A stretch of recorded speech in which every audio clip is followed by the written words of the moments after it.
감사합니다. 오늘 네 번째 주제 고난 중의 기쁨으로 빌립보서 말씀을 살펴보도록 하겠습니다. 성경 구절은 빌립보서 1장 12절에서 30절 말씀인데요. 먼저 빌립보 교회와 그러니까 빌립보 교회가 어떻게 개척되어지게 되었는지 그 과정과 또 빌립보서의 핵심 내용을 살펴보고 두 번째 주제로 바울과 빌립보 교회의 기쁨, 그래서 세 가지 기쁨에 대해서 함께 나눠보도록 하겠습니다. 먼저 빌립보 교회가 세워지게 된 것을 사도행전 16장에서 찾아볼 수가 있겠는데요. 몇 가지 내용을 보도록 하겠습니다. 먼저 15장부터 볼게요. 사도행전 15장은 바울과 바나바가 두 번째 2차 선교를 떠날 즈음과 관련된 내용이 되겠는데요. 2차 선교는 49년에서 53년 사이에 이루어지게 됩니다. 바울과 바나바가 선교를 마치고 파송교회인 안디옥으로 돌아오게 되지요. 그리고 여기서 얼마 동안 쉼을 누리다가 두 번째 선교를 하게 되는데 두 번째 선교는 이렇게 됩니다. 며칠 후에 바울이 바나바더러 말하되 우리가 주의 말씀을 전한 각 성으로 다시 가서 형제들이 어떠한가 방문하자 했습니다.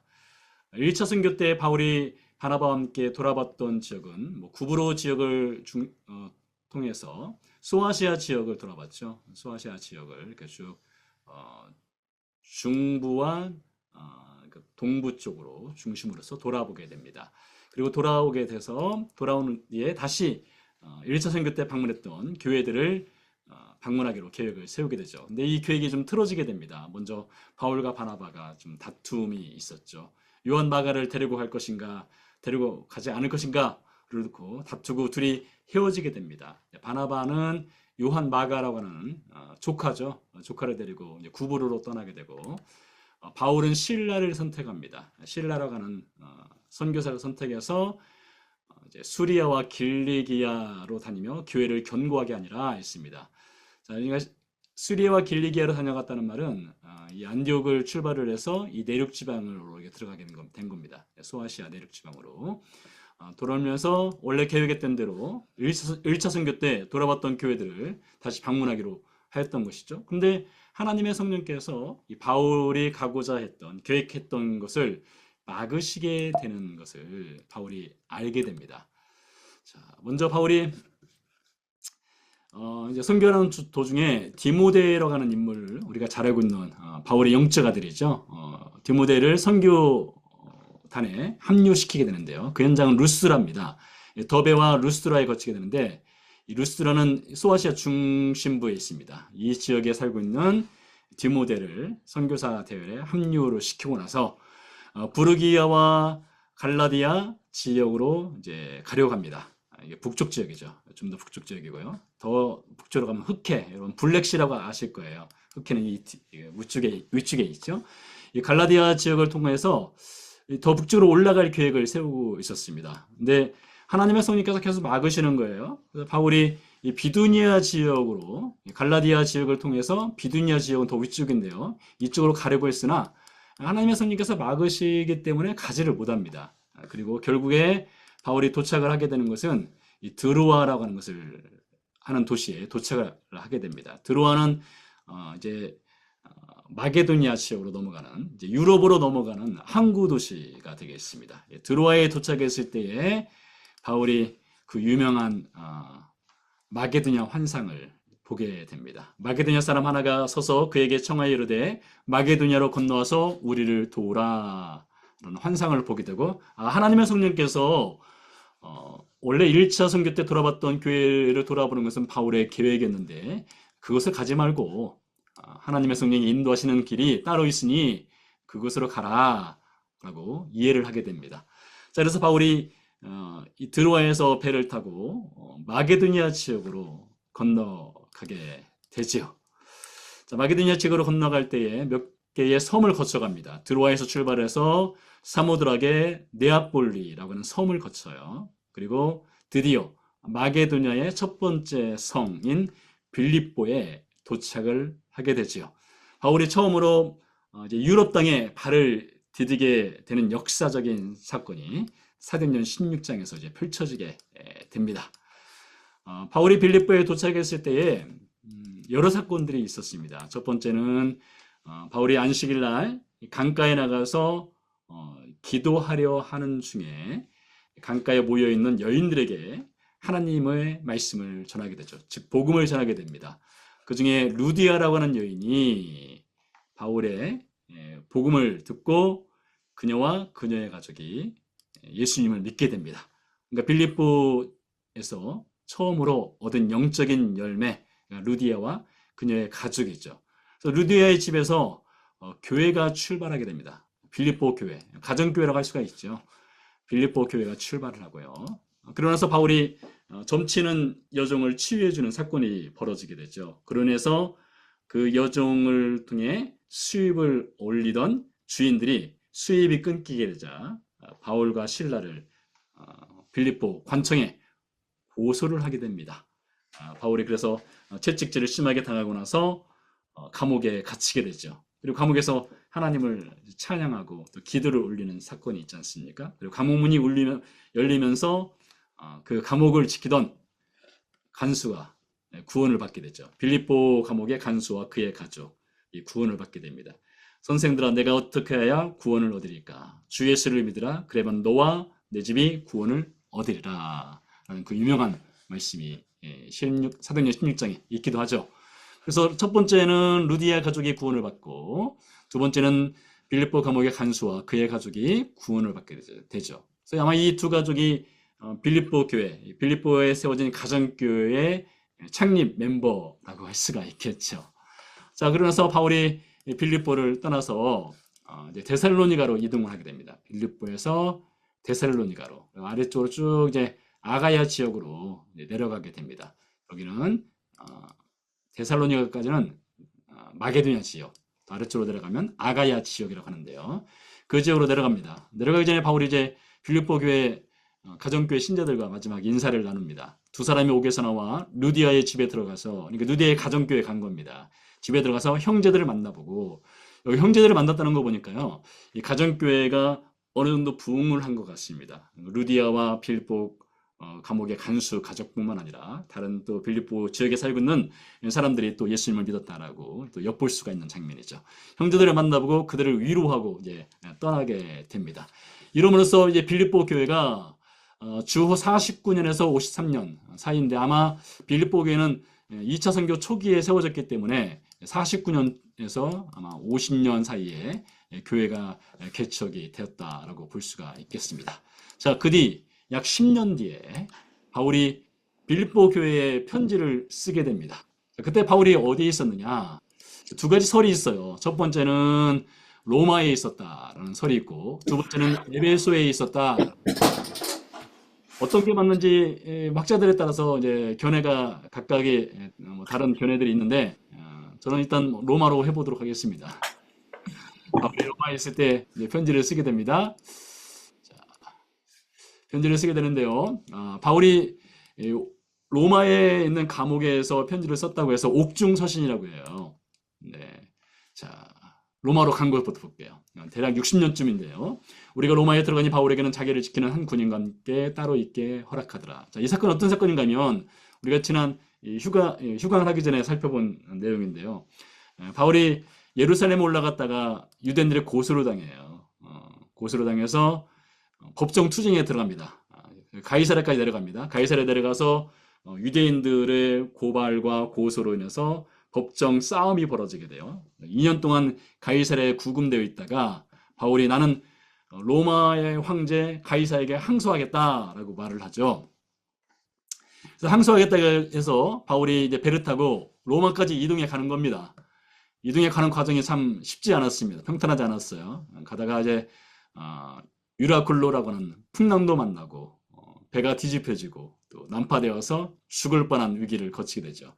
대략 한 4개월 정도, 3개월에서 4개월 정도 걸쳐서 드디어 로마에 도착을 하게 된 겁니다. 로마에 도착했을 때에 바울은 이제 구금되게 됩니다. 아직 미결수이기 때문에 이제 구금 상태에서 생활을 하게 되는데요. 자, 그때 바울이 이 로마에 구금되어 있으면서 혹은 또 나중에 감옥에 또 갇히게 되는데요. 그러면서 편지를 쓰게 됩니다. 옥중서신이라고 해요. 옥중서신 4권이 있습니다. 에베소서, 빌립보서, 골로새서, 빌레몬서. 이 중에 에베소서와 빌립보서, 골로새서는 교회 공동체에 쓴 편지입니다. 빌레몬서 같은 경우는 한 장으로 되어 있는데요. 이건 빌레몬이라고 하는 한 개인에게 편지를 쓴 겁니다. 물론 빌레몬도 교회 사역자였어요. 빌레몬도 가정교회 사역자였는데 빌레몬이라는 한 개인에게 오네시모라고 하는 종에 관해서 편지를 쓴 겁니다. 여러분 빌레몬서 읽어보세요. 아주 기가 막힌 내용, 아주 재밌는 내용이 또 펼쳐져 있습니다. 자, 이렇게 네 권의 편지를 옥중서신을 쓰게 되는데 그 중에 하나가 빌립보서가 되겠습니다. 때는 대략 주후 60년 쯤이 되겠습니다. 자, 빌립보서의 핵심 내용은 무엇일까요? 4장으로 구성되어 있는데요. 핵심 표현은 주 안에서 기뻐라가 핵심 표현입니다. 빌립보서에서 제일 많이 등장하는 단어가 이 기쁨이란 단어가 되겠는데요. 19번에 걸쳐서 기쁨 혹은 기뻐하라 라는 표현이 반복해서 등장하는 것을 볼 수가 있습니다. 기쁨의 편지예요. 몇 가지 살펴보면 나는 기뻐하고 또한 기뻐하리라. 기쁨을 위하여 나는 기뻐하고 너희 무리와 함께 기뻐하리라. 주 안에서 항상 기뻐하라. 내가 다시 말하노니 기뻐하라. 이런 기쁨에 관한 편지가 빌립보서에 담겨 있습니다. 로마 감옥에 갇혀 있습니다. 그는 감옥 생활하니 얼마나 힘들고 고통스럽겠어요. 그러나 감옥 밖에 있는 사람들에게 너희는 기뻐하라, 주 안에서 기뻐하라 하는 이 격려의 메시지를 전한 편지가 빌립보서가 되겠습니다. 자, 그러면서 바울이 이 빌립보 교회 신자들을 위해서 기도하는 장면이 있습니다. 이 기도하는 장면을 보게 되면 바울이 이 교회에 대한 생각, 교회 신자가 무엇을 추구해야 할 것인가, 신앙생활의 목적이 무엇인가에 대해서 이 기도 내용을 통해서 우리가 정확하게 알 수가 있어요. 여러분 한번 이 말씀을 잘 들어보세요. 우리가 교회 신자로서 교회 공동체에서 생활하면서 나의 신앙생활의 목표가 무엇인가 라는 것에 대해서 고민을 해볼 필요성이 있겠죠. 우리가 어느 방향으로 다른 일을 할 것인가, 참 중요한 고민 아니겠어요? 빌립보서 1장 9절에서 11절 사이에서 우리가 어느 방향으로 나가는 교회 공동체, 내가 무엇을 목적으로 하는 신앙인인가, 신앙인이 되어야 할 것인가를 확인할 수 있어요. 내가 기도하노라 너희 사랑을 지식과 모든 총명으로 점점 더 풍성하게 하사 너희로 지극히 선한 것을 분별하고 또 신실하여 허물 없이 그리스도의 날까지 이르고 예수 그리스도로 말미암아 의의 열매가 가득하여 하나님의 영광과 찬송이 되기를 원하노라. 바울의 기도예요. 이 새벽 기도 때 사실 빌립보서 말씀을 다루었거든요. 지금은 골로새서 말씀을 다루고 있지만요. 바울이 에베소서도 마찬가지고 빌립보서도 그렇고 골로새서도 그렇고 거의 모든 교회에 대해서 편지를 쓸 때는 바울이 교회가 나아가야 될 방향, 신자의 신앙생활의 목적을 기도에 담아 놓았어요. 결국에 무엇입니까? 그리스도의 신앙생활의 목적은 무엇이에요? 하나님의 영광과 찬송이 되는 거예요. 이것만큼 중요한 것이 어디 있겠습니까? 우리가 하나님의 영광과 찬송이 되는 거예요. 출애굽기 19장에도 나와 있죠. 19장에도 하나님이 이스라엘 백성들을 광야에 불러내셔서 시내산에 도착했을 때에 모세를 통해서 그들에게 말씀하시죠. 너희는 거룩한 나라가 되어라. 하나님 말씀을 따라 살아라. 그런 말씀하지 않습니까? 너희는 거룩한 나라, 제사장이 되라. 그런 말 하죠. 그런 것처럼 우리 신자의 신앙생활의 목표는 하나님 저로 하여금 하나님을 더 깊이 알아서 하나님의 영광과 찬송이 되게 하옵소서. 이것은 우리의 기도의 기본값, 디폴트 값이 되어야 됩니다. 항상 우리가 이것을 위해서 기도해야 돼요. 주님, 저로 하나님을 알게 하옵소서. 하나님의 영광과 찬송이 되게 하옵소서. 바울의 기도가 그것이었어요. 에베소서에서도 이런 내용이 나온다겠죠. 에베소서의 말씀에 보면 이렇게 기록되어 있어요. 내가 기도할 때에, 빌립보서 마찬가지로 에베소서에서도 내가 기도할 때에 기억하며 너희로 말미암아 감사하기를 그치지 아니하고 우리 주 예수 그리스도의 하나님 영광의 아버지께서 지혜와 계시의 영을 너희에게 주사 하나님을 뭐하게 하시고, 뭐라고 할까요? 어떤 내용으로 바울이 기도할까요? 하나님을 알게 하시고. 이게 신자가 추구해야 될 신앙생활의 목적이 되어야 한다는 거예요. 다시 반복하지만 빌립보서에서도 사랑, 지식, 총명, 왜 이게 필요합니까? 우리가 사랑도 있어야 되고 지식도 있어야 되고 총명도 있어야 되고, 즉 하나님을 아는 것이 있어야 돼요. 하나님을 알면 할수록 하나님의 영광과 찬송이 될 수 있습니다. 그래서 성경 공부가 중요합니다. 그런 여러분 성경 공부 적극적으로 참여하셔야 됩니다. 자, 이렇게 빌립보서를 썼고 이제 빌립보서 1장에서 바울이 여러 가지 기쁨에 대해서 씁니다. 기쁨의 내용에 대해서 쓰는데 1장 내용 한번 쭉 들어보세요. 들어보면서 바울이 도대체 무엇을 가지고 기뻐하라, 기쁨의 내용이 무엇인가를 1장 내용 전체를 통해서 먼저 한번 찾아보시기 바랍니다. 공동체 성경 읽기로 빌립보서 1장 내용을 함께 들어보도록 하겠습니다. 빌립보서 제1장. 그리스도 예수의 종 바울과 디모데는 그리스도 예수 안에서 빌립보에 사는 모든 성도와 또한 감독들과 집사들에게 편지하노니, 하나님 우리 아버지와 주 예수 그리스도로부터 은혜와 평강이 너희에게 있을지어다. 내가 너희를 생각할 때마다 나의 하나님께 감사하며 간구할 때마다 너희 무리를 위하여 기쁨으로 항상 간구함은 너희가 첫날부터 이제까지 복음을 위한 일에 참여하고 있기 때문이라. 너희 안에서 착한 일을 시작하신 이가 그리스도 예수의 날까지 이루실 줄 우리는 확신하노라. 내가 너희 무리를 위하여 이와 같이 생각하는 것이 마땅하니, 이는 너희가 내 마음에 있음이며 나의 매임과 복음을 변명함과 확정함에 너희가 다 나와 함께 은혜에 참여한 자가 됨이라. 내가 예수 그리스도의 심장으로 너희 무리를 얼마나 사모하는지 하나님이 내 증인이시니라. 내가 기도하노라. 너희 사랑을 지식과 모든 총명으로 점점 더 풍성하게 하사 너희로 지극히 선한 것을 분별하며 또 진실하여 허물 없이 그리스도의 날까지 이루고 예수 그리스도로 말미암아 의의 열매가 가득하여 하나님의 영광과 찬송이 되기를 원하노라. 형제들아, 내가 당한 일이 도리어 복음 전파의 진전이 된 줄을 너희가 알기를 원하노라. 이러므로 나의 매임이 그리스도 안에서 모든 시위대안과 그 밖의 모든 사람에게 나타났으니, 형제 중 다수가 나의 매임으로 말미암아 주 안에서 신뢰함으로 겁없이 하나님의 말씀을 더욱 담대히 전하게 되었느니라. 어떤 이들은 투기와 분쟁으로, 어떤 이들은 착한 뜻으로 그리스도를 전파하나니, 이들은 내가 복음을 변증하기 위하여 세우심을 받은 줄 알고 사랑으로 하나, 그들은 나의 매임에 괴로움을 더하게 할 줄로 생각하여 순수하지 못하게 다툼으로 그리스도를 전파하느니라. 그러면 무엇이냐? 거칠애로 하나 참으로 하나 무슨 방도로 하든지 전파되는 것은 그리스도니, 이로써 나는 기뻐하고 또한 기뻐하리라. 이것이 너희의 간구와 예수 그리스도의 성령의 도우심으로 나를 구원에 이르게 할 줄을 아는 거로, 나의 간절한 기대와 소망을 따라 아무 일에든지 부끄러워하지 아니하고 지금도 전과 같이 온전히 담대하여 살든지 죽든지 내 몸에서 그리스도가 존귀하게 되게 하려 하나니, 이는 내게 사는 것이 그리스도니 죽는 것도 유익함이라. 그러나 만일 육신으로 사는 이것이 내 일의 열매일진데 무엇을 택해야 하는지 나는 알지 못하노라. 내가 그 둘 사이에 끼었으니 차라리 세상을 떠나서 그리스도와 함께 있는 것이 훨씬 더 좋은 일이라 그렇게 하고 싶으나, 내가 육신으로 있는 것이 너희를 위하여 더 유익하리라. 내가 살 것과 너희 믿음의 진보와 기쁨을 위하여 너희 무리와 함께 거할 이것을 확실히 아노니, 내가 다시 너희와 같이 있으므로 그리스도 예수 안에서 너희 자랑이 나로 말미암아 풍성하게 하려 함이라. 오직 너희는 그리스도의 복음에 합당하게 생활하라. 이는 내가 너희에게 가보나 떠나 있으나 너희가 한 마음으로 서서 한 뜻으로 복음의 신앙을 위하여 협력하는 것과 무슨 일에든지 대적하는 자들 때문에 두려워하지 아니하는 이 일을 듣고자 함이라. 이것이 그들에게는 멸망의 증거요 너희에게는 구원의 증거니, 이는 하나님께로부터 난 것이라.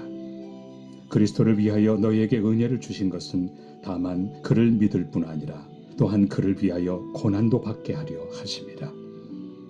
너희에게도 그와 같은 싸움이 있으니 너희가 내 안에서 본 바요 이제도 내 안에서 듣는 바니라.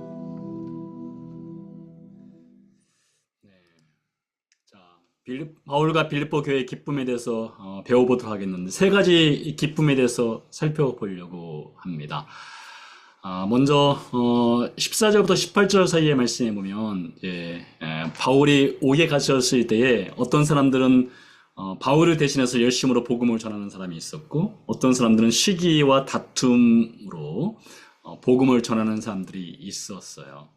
14절 말씀에 보니까 형제 중 다수가 라고 되어 있는데요. 어느 교회 형제인지 그냥 이렇게 본문만 봐서는 잘 알 수가 없어요. 근데 이 바울이 지금 로마에 있는 감옥에 갇혀 있기 때문에 대부분 학자들은 여기서 말하는 형제들은 로마에 있는 교회로 보고 있습니다. 바울이 로마에 있는 교회를 방문한 거잖아요. 자, 그래서 로마에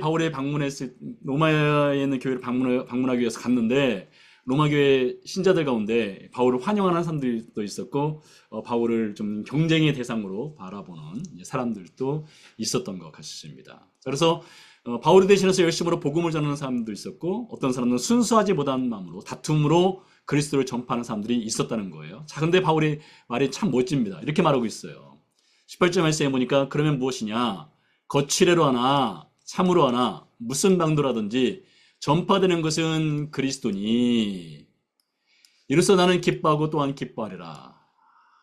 얼마나 멋진 말입니까? 어떤 사람들은 바울을 좋아하고 어떤 사람들은 바울을 싫어할 수도 있고 그건 바울을 별로 개의치 않은 거예요. 바울이 주인공이 아니거든요. 전파될 분은 오직 그리스도이기 때문에 그리스도만 전파된다면 나는 기뻐하고 기뻐하겠다 했던 것이죠. 사람이 주인공이 되고 사람이 주인이 되면 삐질 수 있어요.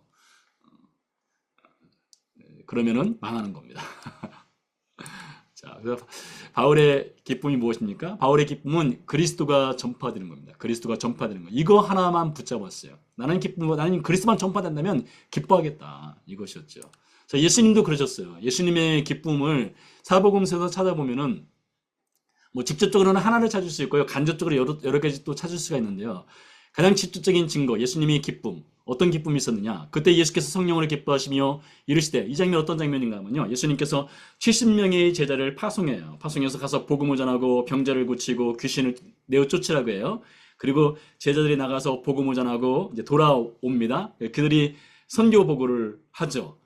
그 뒤에 예수께서 이렇게 하신 거예요. 그때 예수께서 성령으로 기뻐하사. 왜 성령으로 기뻐하셨어요? 제자들이 나가서 복음 전했잖아요. 사람들이 예수님을 믿게 되었잖아요. 그것이 예수님께 큰 기쁨인 거예요. 그리스도가 전파되는 거죠. 복음이 전파되는 것을 예수님은 기쁨으로 여기셨던 거예요.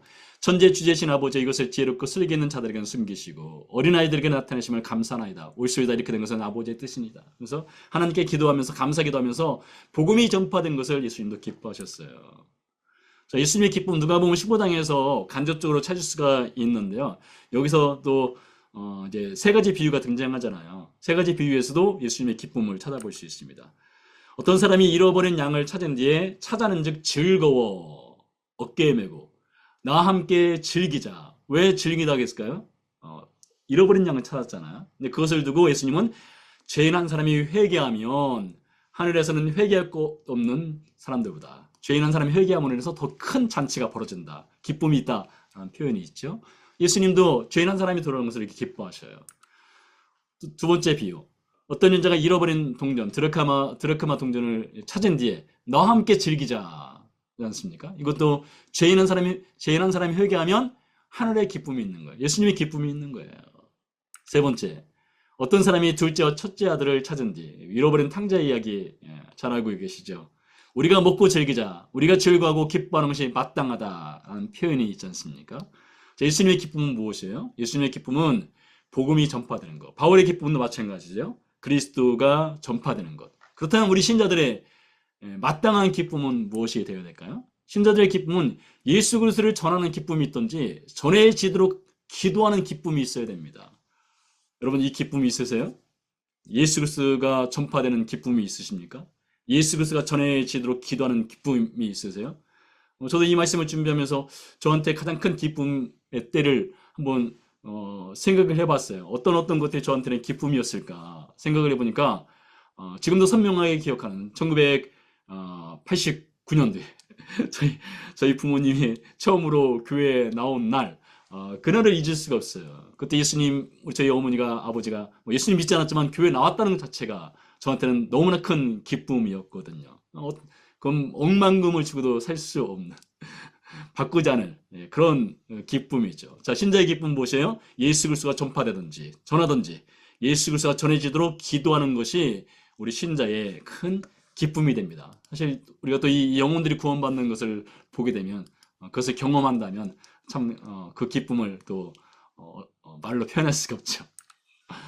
두 번째 기쁨이 또 있습니다. 두 번째 기쁨은 다른 사람이 유익이 되는 기쁨이에요. 바울이 고민에 빠졌습니다. 내가 죽어서 하나님의 나라로 가는 것이 있고 내가 이 땅에 남아서 너희들을 섬기는 것이 있는데 이 둘 사이에 내가 끼어 있다. 끼어 있는데 하나님 나라 그리스도와 함께 가는 것이 훨씬 더 좋은 일이지만 뭐라고 말합니까? 내가 육신으로 있는 것이 너희를 위하여 더 유익하리라 했습니다. 그러니까 다른 사람을 위해서 사는 것이 바울에게는 기쁨이었어요. 근데 그 다른 사람을 위해서 어떻게 산다겠습니까? 너희 믿음의 진보와 기쁨을 위하여. 그러니까 다른 사람의 믿음의 진보와 기쁨을 위해서 바울이 이 땅에서 살고 싶다. 이렇게 말하는 것을 볼 수가 있지요. 자, 예수님도 마찬가지입니다. 예수님도 다른 사람을 위해 사는 것이 예수님의 기쁨이었어요. 빌립보서 2장 8절 말씀, 사람의 모양으로 나타나사 자기를 낮추시고 죽기까지 복종하셨으니 곧 무엇에 죽으심이라. 답이 무엇일까요? 곧 아실 거예요. 네, 십자가에 죽으심이라. 예수님도 다른 사람을 위해 이 땅에 오셨고 다른 사람을 위해 십자가에서 죽으셨죠. 이것이 예수님의 기쁨이에요. 히브리서에서도 마찬가지로 에베소서네요. 에베소서에도 마찬가지로 이런 얘기하죠. 그리스도께서 너희를 사랑하신 것 같이 너희도 사랑 가운데서 행하라. 그는 누구를 위하여 자신을 버리사 향기로운 제물과 희생 제물로 하나님께 드리셨느니라 했습니다. 자, 이게 답이 뭐가 들어가면 좋을까요? 네. 너희를 위하여입니다. 너희. 그러니까 예수님도 세상에 오셨을 때 아낌없이 주는 나무였잖아요. 아낌없이 주는 나무. 다른 사람이 유익을 위해서 자신의 삶을 드리는 것이 예수님의 기쁨이었어요. 그렇다면 우리 신자들도 마찬가지겠죠. 신자들도 신자의 기쁨은 무엇이냐? 다른 사람의 유익을 위해서 내가 드려지는 것이 신자의 기쁨이 되어야 하는 것이에요. 로마서 15장 1절 말씀. 약한 자의 약점을 담당하는 것이 신자의 기쁨입니다. 믿음이 강한 우리는 마땅히 믿음이 약한 자의 약점을 담당하고 자기를 기쁘게 하지 아니할 것이라 했습니다. 생각해 보세요. 나는 누구의 약점을 담당하고 있는가? 누구의 짐을 함께 지어주고 있는가? 여러분, 그것이 신자에게는 기쁨이 되는 거예요. 한 영혼을 위해서 짐을 짊어지는 것이요. 자, 마지막 세 번째 기쁨이 있습니다. 세 번째 기쁨은 무엇일까요? 그리스도를 위하여 고난 받는 겁니다. 바울이 이런 말을 하죠. 그리스도를 위하여 너희에게 은혜를 주신 것은 다만 그를 믿을 뿐 아니라 또한 그를 위하여 고난도 받게 하려 하심이라. 자, 그 당시에는 오늘날과 비교할 수 없을 정도로 많은 고난을 받았잖아요. 때가 또 AD 60년이면 이제 로마 제국이 기독교를 향한 핍박이 조금씩 그 강도가 세질 때입니다. 64년경에는 이제 바울과 베드로가 목배임 당하고 또 십자가에 못 박혀 죽기도 하지 않습니까? 많은 그리스도인들이 고난에 들어가게 되죠. 바울의 기쁨은 그리스도를 위하여 고난 받는 것이었습니다. 예수님 마찬가지예요. 예수님도 복음을 위하여 혹은 다른 사람을 위해서 고난 받는 것이 예수님께 기쁨이었어요. 이렇게 말하고 있습니다. 내가 이것을 너희에게 이름은 내 기쁨이 너희 안에 있어 너희 기쁨을 충만하게 하려 함이라. 내 계명은 곧 내가 너희를 사랑한 것 같이 너희도 서로 사랑하라 하는 이것이니라. 사람이 친구를 위하여 자기의 목숨을 버리면 이보다 더 큰 사랑이 없나니. 예수님 목숨 버리셨잖아요. 큰 사랑을 베풀어 주셨잖아요. 예수님 고난 받으셨잖아요. 그것이 예수님께는 기쁨이었다라는 것이죠. 자, 히브리서 이제 나왔습니다. 믿음의 지혜도 온전하게 하시는 이인 예수를 바라보자. 그는 그 앞에 있는 무엇을 위하여 십자가를 참으사 고난을 참으신 것이죠. 부끄러움을 개의치 아니하시더니 상관치 아니하시더니 하나님 보좌 우편에 앉으셨느니라. 그 앞에 있는 무엇을 위하여일까요? 기쁨을 위하여. 예수님의 기쁨은요, 십자가를 참아서 십자가에서 죽음으로 우리 한 사람 한 사람을 구원하는 것이 고난을 통해서 우리를 구원하시는 것이 예수님의 큰 기쁨이었다는 것이죠. 바울의 기쁨과 예수님의 기쁨이 다르지 않습니다. 자, 그럼 신자도 마찬가지입니다. 신자의 기쁨은 무엇입니까? 사랑하는 자들아, 너희를 연단하고 오는 불시험을 일상한 일 당하는 것 같이 이상히 여기지 말고 오히려 너희가 그리스도의 고난에 참여하는 것으로 무엇하라. 이는 그의 영광을 나타내실 때에 너희가 즐거워하고 기뻐하게 하려 함이라. 그리스도의 고난에 참여하는 것으로 무엇하라. 어떤 답이 들어가면 좋을까요? 네, 여기서는 즐거워하라 합니다. 즐거워하라. 네, 즐거워하라. 네. 자, 우리가 어떻게 그리스도의 고난에 참여할 수 있을까요?